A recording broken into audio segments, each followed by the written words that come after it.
The 49ers just beat the Pittsburgh Steelers 30-7. Here are the 49ers grades. Brock Purdy, B+. He threw for a respectable 220 yards and 2 touchdowns, plus he scrambled 3 times for 20 yards.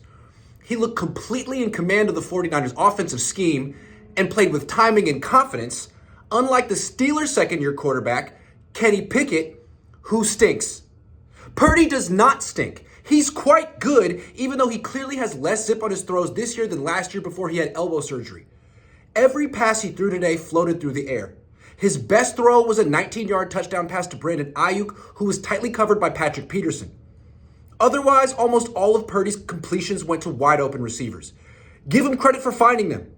But he also threw one pass that nearly got intercepted, plus he fumbled twice and recovered one of them, which means he got somewhat lucky. A better opponent might have made him pay for those mistakes.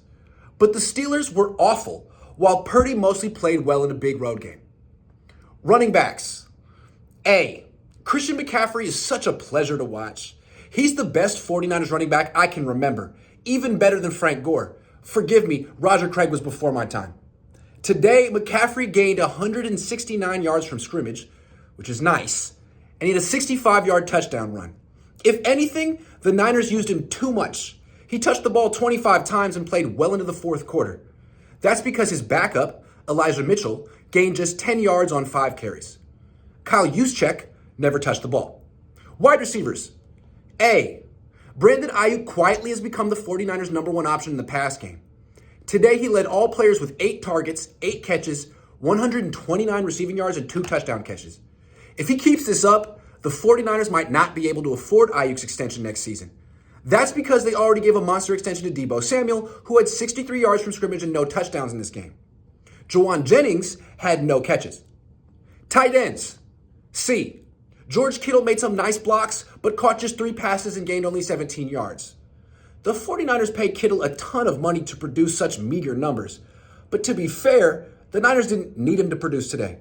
And when they need him to step up later in the season, he will, because he always does. Offensive linemen. B. They block well in the run game, but the right side of the offensive line continues to be an issue.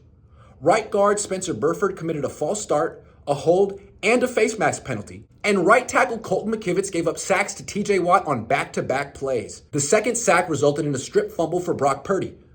The 49ers will have to work around McKivitz all season, and that means running the ball as much as possible. Defensive linemen. A. These guys won the game for the 49ers, particularly Javon Hargrave and Eric Armstead. They collapsed the pocket almost every time the Steelers dropped back to pass in the first half.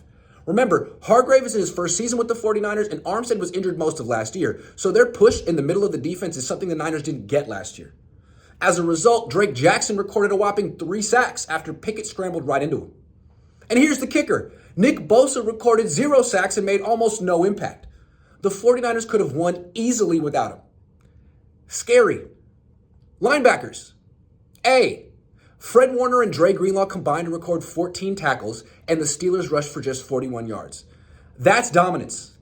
Defensive backs. B.